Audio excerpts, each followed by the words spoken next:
You want me to say something, right? Okay.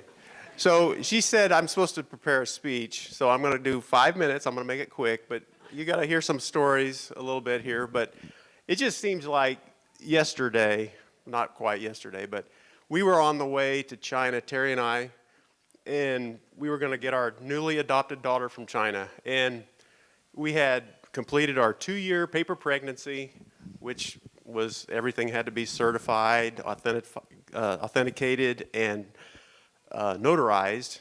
And so it was a huge pile of paperwork, but I'm so glad that we adopted Katie. She's a wonderful person. She was growing up, she wanted to be involved in just about every single activity that you could think of.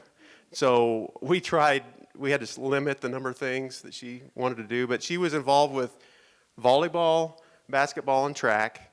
And I can remember in volleyball saying, Katie, you need to just accept the fact that you're a setter. You're not a spiker, you're not a blocker, you're a setter. And guess what? She proved me wrong. So she was a good blocker. What she didn't have in height, she made up for in jumping. So it was good. And she's very competitive, still is to this day. So growing up, we had, one other thing. In high school, Mr. Bird can attest to this, but Katie's wardrobe was pretty much sweats and a T-shirt, always. And we were can't you dress up a little bit? Look at her now. She's just dresses up all the time. And I think Travis has a lot to do with this. So that's good, Travis. So growing up, we did have a few moments of drama, a couple funny stories. There was one time we were vacationing in Branson, Missouri, on a lake, and I'm in a double kayak with Terry, my wife, and Sam's in a kayak, and Katie's in a kayak, and all of a sudden we hear this screaming like she's being murdered, and we're like, Katie, what's the problem? Well, Sam had found a dead fish floating in the lake, pretty good sized one, and managed to toss that into Katie's kayak and was enjoying the reaction, And there's people all the way around this lake, houses and stuff, and we're like, gosh. And then there was also the cricket strategically placed in the bed. You remember from Sam? That was not funny at the time. But anyway, we had a lot of good times. We would go to Pine Cove Family Camp. We really enjoyed that, where we would, Christian family camp, and then we would go see family, and we would play cards at Terry's folks' house. And Katie was very competitive with cards. I don't know how, but she always ended up being at the top of the scoring list. I kept thinking she was cheating, but she wasn't. She was just competitive like the rest of us. So Graham, which was Terry's mom, passed away last June. She would have loved to have been here. She shared the same birthday as Katie. They usually celebrated together. It was a lot of fun doing that together. I know she would have wished she would have been here, but we have great memories. And you know what? Travis and Katie are starting great memories right now, and we're so excited to see what God has in store for them. And it's one of those things where God brought them together, and it's a great satisfaction to see your kids that love the Lord, and you're going to serve the Lord together. And so we're just thankful you're all here, and we're thankful that you came to participate in this joyful celebration. So let's go ahead and bow for a word of prayer. Lord, we thank you for Travis and Katie. This is a day of celebration. You have brought them together, and you are the center of all of this, and we just give you praise. We thank you for the food and the celebration. I pray that this evening would be a great time of fellowship, and that you'd be glorified. In Jesus' name I pray. Amen. Let's give Doug a nice round of applause, ladies and gentlemen, for that beautiful toast and speech. Every parent probably wonders at some point if their children are paying attention as they're trying to teach them the things they think they will need to know to get through life. And no parent has ever wondered that more than Travis's father. Even at a young age, you could tell Travis was marching to the beat of his own drum. And it seemed like he was oblivious to the wake of destruction around him as he just plodded along at his own pace. I could tell you a lot of stories that you would probably find frustrating. To a person like me, they were more like infuriating. But as he got older, some of those qualities showed that there is something everyone has to offer. And when we were working cattle, you would expect Kyle to be the person that would be best able to handle difficult jobs. And when you're working cattle, you start out with a big bunch and you got to work them down to smaller groups and run them up an alley. And Travis was doing that one day, and he did it better than anyone I've ever seen. His demeanor could be sensed by animals. I think we all know how animals can sense you. And he just kept them coming, and we never ran out of cattle. The person up at the chute would sometimes be standing there waiting, but we never ran out, and they always came up calmly because of Travis's ability. But still, I wondered how he would make it through life. Because those times were few and far between. But he saved up enough money, and at the start of his sophomore year in college, he moved out and seemed to manage quite well, or so we could tell from where we were. He became the Missouri State Captain of the Students for Life, made trips to Washington, spoke at the state capitol on behalf of the unborn, and I think he brought a unique ability to his job as a security guard or security officer at the University of Hospital, and he accomplished a lot of things. But when he came home, he was still Travis. I remember I came in one day and he'd come home and he'd taken the utility vehicle out to just drive around the farm, and it was hot in the middle of summer, and I came in and immediately you can tell something's wrong, like somebody left the door open or something. I went down in the basement and the overhead door was open, and I thought, yep, Travis is home. Yeah. But, you know, those times became fewer, and you'd think that maybe he outgrew them until today. Travis planned a lot of this, to his credit. That's not something the groom normally does, but he did a lot of it. And if you saw that arch in front of the church where they got married, he found that on Facebook Marketplace, bought it, moved it out there. I still don't know how they got it in. I'm going to have to find out later, because that's where it ended with Travis. He had no plans for getting it back out or doing anything with it. They were just going to show up for services tomorrow, and there it would be. And that's the kind of thing that Travis does. But so there's many times I wish Travis was more like me, attention to detail. But a couple of years ago, Travis got held up at home an extra day because his car broke down at Christmas. And he went with me to play pickleball with some people I played with. And I was on one side with a guy, and Travis was on the other side with a little 10-year-old boy who I don't think had played before. And as we were playing, Travis would bend over, and you could see him giving him some instruction, and you could tell even from across the court it was going well. And when we were all done, we went over there and we were talking, and the little boy said, "I want to be on Travis's team. He's fun." And you know, at that moment, I wished I was more like Travis, because I would have given that same talk, but I would have come across as instructing and not leading and teaching. And Travis has a unique skill that allows him to talk to people, even when it's a disagreement, and help them to see a different point of view. Katie, you probably know this about Travis already. If you don't, that's okay. Travis is going to be a great husband, and he's going to be an equally great father, but he's going to be a terrible roommate.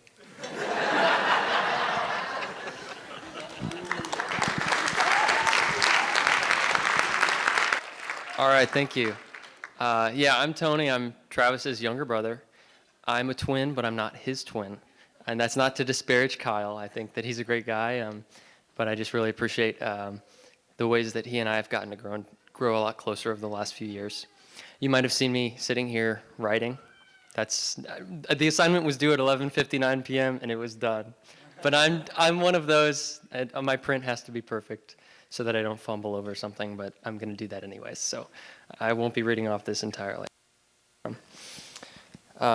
I really appreciate the way that Travis and I have grown a lot closer over the last few years.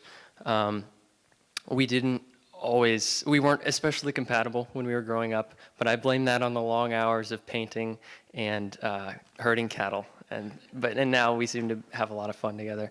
But I credit that most to our faith in Jesus, and the way that we've both pursued ministering to others, especially college students.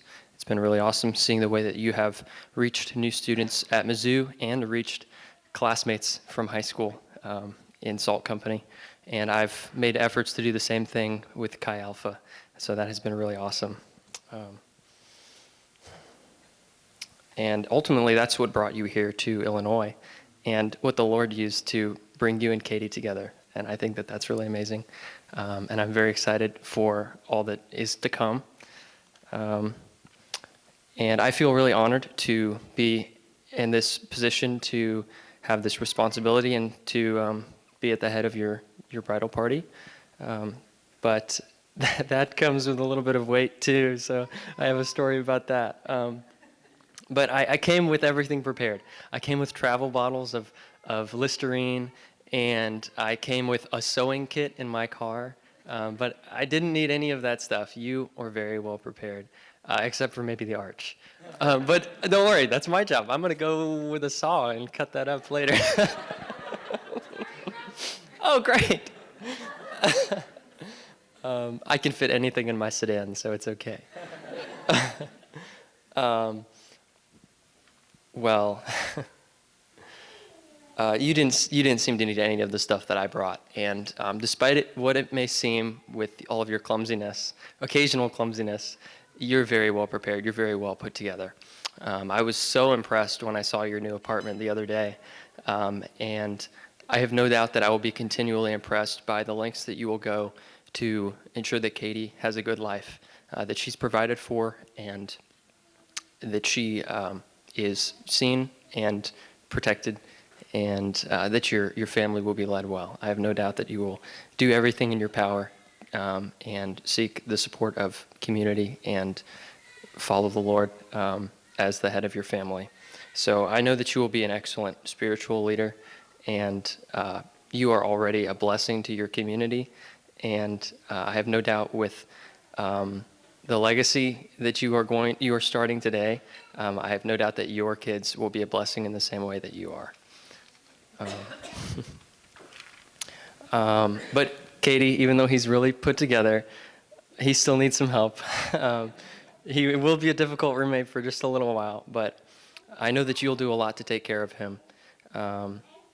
And dishes and laundry and packing lunches are not his strong suit, but you'll surely help him, and you'll teach him to do better, to be diligent like you're diligent. Because I asked him about the things he loves about you, and that was something that he pointed out very clearly, was you're very diligent about those things. And I saw those things all the times I got to visit, and I think that you two will work really well together. You're going to teach him to become better in the ways that he needs to grow, because inevitably you're going to have as many busy seasons as he will. And he's going to need to take care of you in all those little ways. He's going to need to pack your lunches and take care of you when you're sick or 8 months pregnant or whatever. So it's important that you are both equipped to serve one another in all those little ways, because what's romance if the dishes are never done or the laundry is never folded? And so I can promise, because of the ways that I've seen him grow, that he'll grow out of those things. I've seen him grow in so many ways because of his love for you. He is extremely motivated because he loves you.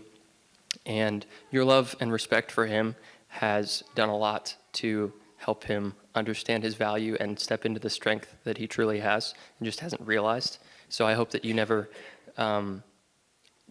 undervalue the voice that you have in his life. So that's really important. Definitely want you to know that. But I cannot promise that he will grow out of that clumsiness. And that was only my burden to bear for one weekend. But I cannot express the dread that I experienced when Travis said the other day, I want to stage a mock home invasion with our Nerf guns in the Airbnb. And the cue ball is the flag. So And several minutes in, my 23 years of experience told me this would happen. Several minutes in, I hear a huge crash, and I hear Travis groaning loudly on the stairs. Oh, my ribs. And I ran up there immediately. I said, this man cannot have broken bones. I need him in one piece for his wedding. So that might stick with him for a while, but I hope that you find that endearing. I hope that your affection for him never fades, and I hope the same for you, Travis, that you will always love her. And I hope that you will live out what Travis has written on the inside of his ring. He's a scholar, so it's in Latin. So I'm going to see if I can pronounce it. It says, Amare secute delexete, which means, I choose to love you. So I hope that that is the legacy that you leave, that is love by choice.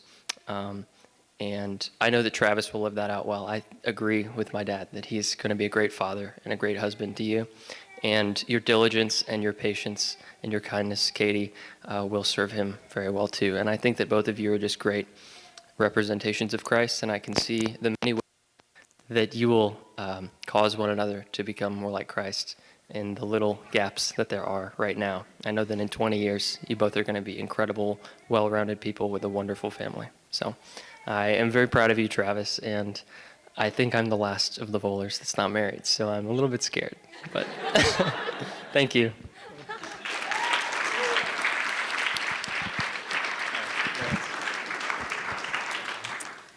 Okay.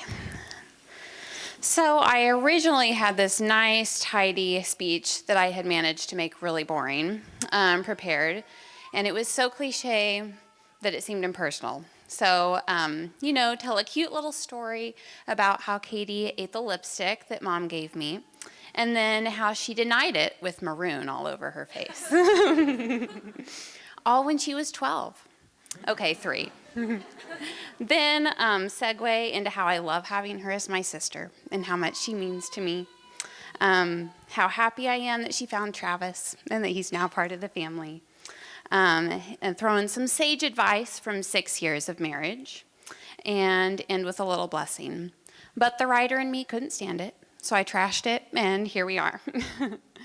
Mom recently reminded me that everyone is in need of encouragement, which is so true, even when you're experiencing one of the best days of your life. So hopefully, this will act as that.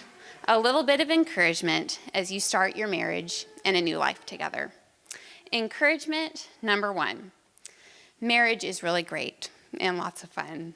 During engagement, Matt and I heard a lot how marriage was life's great refining fire, said in the tone of, it's a little slice of heaven and a great scoop of hell. People would say things like, marriage is one of the greatest gifts, but it is a journey, a lifelong journey. You will realize how selfish you both are. It's not like the fairy tales in Hollywood. The statements often held an unmistakable ring of negativity, like we were signing up for lifelong suffering. And of course, nothing's like Hollywood, but you still want to have fun and happiness and romance. Well, 6 years in, my personal experience has been that marriage is like any relationship. In order to have a good one, you both have to be invested in it. And like any relationship, if you treat each other negatively, negativity will result. But unlike any relationship, you have someone who knows you better than anybody else, and therefore you can share the most hilarious inside jokes, be each other's greatest encourager and cheerleader, create some of the greatest fun and memories together, and ultimately be each other's very best friend. Encouragement number 2, not to contradict what I just said, but it is okay if life doesn't always look the way that you expected. Our expectations are often one-dimensional and much smaller than what God would ultimately like to give us. When Matt and I first got married, I imagined that we would travel through the days laughing together in an open carriage. Not literally, but we wouldn't be that couple that talked about or even laughed about struggles from the first year of marriage because we wouldn't experience them. Not us. And then, brushing aside the fact that I was a hormonal psycho for the first 2 weeks of our marriage, we went grocery shopping together for the first time. I had assumed I would go by myself, do things the way I had always done them, and be done. But Matt wanted to come too. And I suddenly found myself getting irritated that he wouldn't walk faster through the store, stay on a fast track with the list, and get in and out as soon as possible. Matt got frustrated because I had him on mute. Absolutely no time to waste with chit chat. Excuse me. And by the time we got out of Walmart, there was palpable tension. Now we can go shopping together and have it be a perfectly fine experience. And if there happen to be no kids together, it's a wonderful, enjoyable date. But back then, I remember wondering if our marriage was starting to fall apart, if I was already failing as a wife, if this was the beginning of that lifelong journey that people talked about, et cetera, et cetera, et cetera. Because this is not what a shopping trip together was supposed to look like. No, it was supposed to look orderly, efficient, devoid of conversation and fun, and in complete control of by me. The fact was, our marriage was not failing. I just needed to learn how to chill out a little bit, slow down, and be a little less of a control freak. Which I'm sure that Matt will tell you that I have accomplished that 100% successfully since then. Encouragement number 3. The journey can result in a lot of fun, enjoyment, and depth. For someone who imagined that each day would be a sunny, romantic carriage ride, life did not cooperate. In the first 8 months of marriage, Matt and I experienced a sizable ER bill, a car accident, a 500-mile move ridden with car troubles, 2 totaled vehicles, another blown engine, multiple job changes, and other stresses. So yeah, I guess you could say that life was a bit of a journey at times. We had lots of practice doing difficult things together and learning how to communicate, interact, and work together through it all. Practice included trial and error, first shopping trip moments, and lessons in humility. But with God's help, those experiences grew us closer and made our relationship even more enjoyable. There's nothing so refreshing after a long day to come home to each other, eat a meal, go on a walk, and just enjoy being together.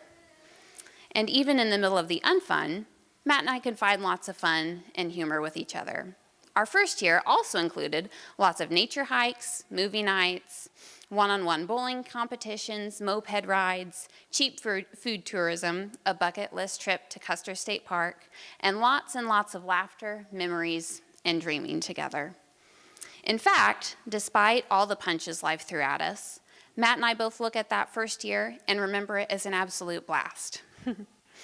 All those misadventures led to lots of memories that we can now laugh at, and sometimes we even laughed at them while they were happening, because why not? Life happens and will continue to happen, but when you learn to grow, work, and have fun together, it all seems way less overwhelming than if you were doing it alone. And in fact, hiccups can turn into lots of fun, or at least a lot of hilarity. And over time, you find that doing all of life together becomes easier, smoother, and more delightful. Encouragement number 4. Include God, absorb His word, and He is always with you in all circumstances. A recurring theme in all the stories I've told on Matt and I is that God was always there with us. We've never had it all figured out or done everything just right, as is the reality in all marriage relationships.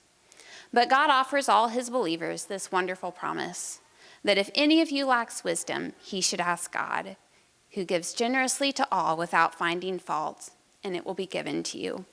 James 1:5. Thank God, because the prayer for wisdom is one that I need to pray almost daily for all kinds of things. And thank God that we can go to Him honestly with our deficiencies, mess-ups, and shortcomings, and He isn't there to condemn us and tell us how disappointed He is in us. He's there to teach, heal, and lead us on to good, beautiful things. Taste and see that the Lord is good.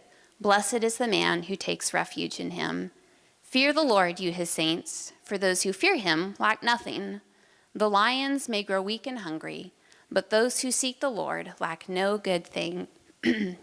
Psalm 34, 8 and 9. Katie and Travis, as you walk through this new, exciting chapter of marriage, look to God in all things.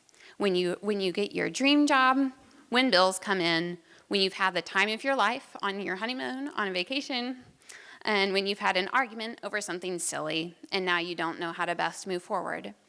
God and his word will help you through it all, giving you the wisdom you need one day and one moment at a time. Stay humble with him and with each other. Seek after joy, trusting in our God, who is always good and always works to bring about his good in all things. As Matt likes to say, marriage is really freaking awesome and so much fun. And I agree completely. It's a wonderful gift from the Lord, full of joy and laughter and fun. Yes, the first year is a lot of learning, getting over yourselves and learning to seek someone else above yourself, the first year especially, not that it stops, but. And when you do those things, marriage just gets better and better and better. That's how God designed it. I love you both and wish you all of the Lord's joy and happiness and wisdom in the days ahead. Let's give Lindsay a nice round of applause, ladies and gentlemen, for that beautiful toast.